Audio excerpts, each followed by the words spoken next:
তাহলে দর্শক বন্ধুরা, ডালাউসিতে তো গিয়ে অনেকেই ফিরে এসছে, অনেকেই, কারণ জানেন নতুন দোকান এটা উদ্বোধন হয়ে গেছে, কিন্তু ওইটা কবে খুলবে কেউ কিন্তু খবরটা পাইনি। তো আজকের একদম কাকু একদম ফাইনাল খবর দিয়ে দিয়েছে কবে দোকান খুলছে। রবিবার 10ই মার্চ, রবিবার সকালবেলা দোকান খোলা। মানে এই যে রবিবার আসছে, রবিবার দোকান ওপেন হচ্ছে ওই পুরনো ডালাউসির দোকানটা। ক্লিয়ার হয়ে গেল? একদম শিওর তো? তাহলে একদম শিওর, একদম ফাইনাল। হ্যালো বন্ধুরা, আজ চলে এসেছি পশ্চিমবঙ্গের সব থেকে সস্তার হোটেল। কার হোটেল? না, নন্দিনীদির হোটেল। হ্যাঁ, সস্তা বললাম, বিষয়টা এবার পরে আসছি। তো নন্দিনীদির হোটেলে চলে এসেছি। নন্দিনীদি এখন নেই, আর এটা হচ্ছে নিউ টাউনের নতুন হোটেলটা। ওই হোটেলটা তো জানেন বন্ধ হয়ে আছে। তো দিদি এখন নেই, ওয়েট করব, দিদি আসলে কথা বলবো, সঙ্গে থাকুন। ওখানে এক দাদা বলছিল যে মালও পৌঁছে গেছে ওখানে, সত্যি কি মালও চলে গেছে? তাহলে তাহলে তো মনে হচ্ছে এই রবিবার একদম মিস নেই। না না, এই রবিবারই খুলবে দোকান। নন্দিনীদির শরীর খারাপ, তো শরীর খারাপের জন্যই বন্ধ রয়েছে অ্যাকচুয়ালি। তোমার শরীরটা দেখছি অনেকটাই। হ্যাঁ, আমার শরীরের ব্যাপার আলাদা। নন্দিনীদির স্ট্রোক ফোক মাঝে হয়ে গেছিল, তো যার জন্য শরীরটা খারাপ। নন্দিনীর স্ট্রোক হয়েছিল? নন্দিনীর স্ট্রোক হয়ে গিয়েছিল? হ্যাঁ, কবে? এই তো সরস্বতী পুজোর সময়। কবে? সরস্বতী পুজোর দিন। সরস্বতী পুজোর দিন? তারপরে মানে ট্রিটমেন্ট চলছে তো এখনো। ট্রিটমেন্ট এখনো চলছে, এখনো মাসাজ চলে, শর্ট হয়, শর্ট ফট সব চলে এখন। ওই নিয়েই আসে। বাস সাইডটা একটু, হ্যাঁ বাস সাইডটা একটু অসুবিধা আছে, ওটা ঠিক হয়ে এসছে, আস্তে আস্তে ঠিক হয়ে যাবে। তো দেখতেই পেয়েছিলেন একদম ফার্স্টে যখন এসেছিলাম নন্দিনীদির হোটেলে, মানে একদম সামনে দাঁড়িয়েছিলাম, তখন ছিল দিনের আলো। তখন বাজে কটা? 3টে। আর এখন বাজে কটা? 8টা বাজতে যায়, 8টা ছুঁই ছুঁই অবস্থা। আর মাত্র 15 মিনিট বাকি 8টা বাজতে। কেন ওয়েট করে আছে? দিদি এখনো আসেনি। তো যাই হোক, দিদি আসেনি, আর এসছি সেই জয়নগর থেকে, যেতে টাইম লাগবে।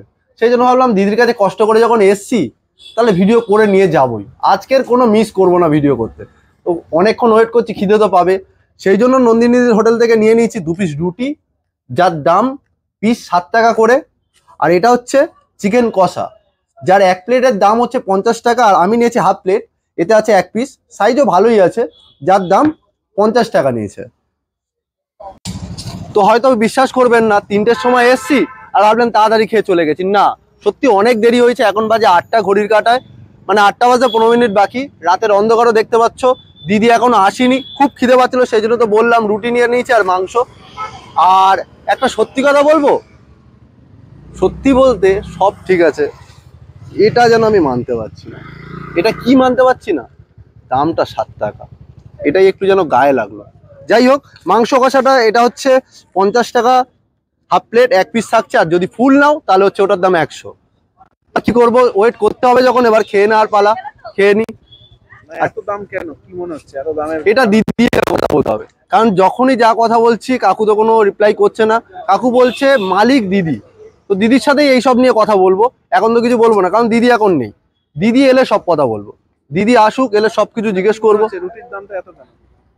আমাদের বাংলা দিকে আমি 3-4 টাকা, খুব জোর 5 টাকা, তা 7 টাকা। যাই হোক, গায়ে একটু লাগছে। মনে হচ্ছে নন্দিনীদির ভালোবাসা, রূপ, গুণ সবকিছু এতে মিশে আছে বলে মনে হচ্ছে রুটিটার দাম একটু বেশি আর কি, 7 টাকা রুটির মধ্যে রূপ গুণ মনে হচ্ছে। নইলে 7 টাকা কি করে হবে? গুণ ভালোবাসা সব হতেই পারে। হ্যাঁ, এই জন্য একটু দামটা বেশি। তো নিয়ে নিয়েছি চিকেন কষা আর রুটি, এবার খাওয়ার পালা। আমিও দেখি রূপ গুণ ভালোবাসা রুটির টেস্টটা পাই কিনা। হালকা করে ছিঁড়ে নিলাম। মনে হচ্ছে যেটুকুনি ছিঁড়েছি, মনে হচ্ছে হ্যাঁ 2.5 টাকা ছিঁড়ে নিয়েছি। ঠিক আছে, যাই হোক, এবার চিকেন কষা দিয়ে খাওয়ার পালা। একটু কষা,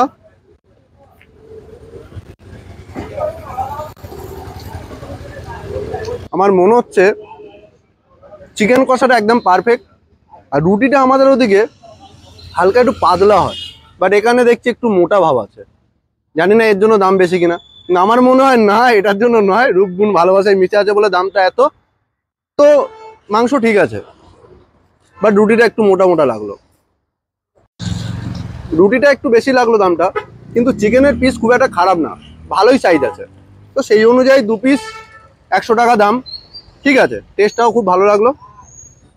যার জন্য এতক্ষণ অপেক্ষা করা তাকেই দেখা হলো না, ওই যে রুটি নিলাম, ওই যে মাংস খেলাম, তাও আবার 1 ঘন্টা 2 ঘন্টা বসলাম, তাও হলো না দেখা। 2 ঘন্টা না, 8টার পরে 3টের সময় এসছি, এখন বাজে 8:30। তো কতক্ষণ বসেছি বুঝতেই পাচ্ছেন। তো যার জন্য বসা নন্দিনীদির সাথে দেখা হলো না। তো এবার চলে যাবো, আর কি করব, কতক্ষণ ওয়েট করবো না, তো চলে যেতে হচ্ছে, কিছু করার নেই। আশা করি রবিবার যাব, কারণ রবিবার ওই দোকানটা ওপেনিং হচ্ছে। তো আজকের এই পর্যন্তই, আর কি করব, এখানেই শেষ করলাম ভিডিওটা।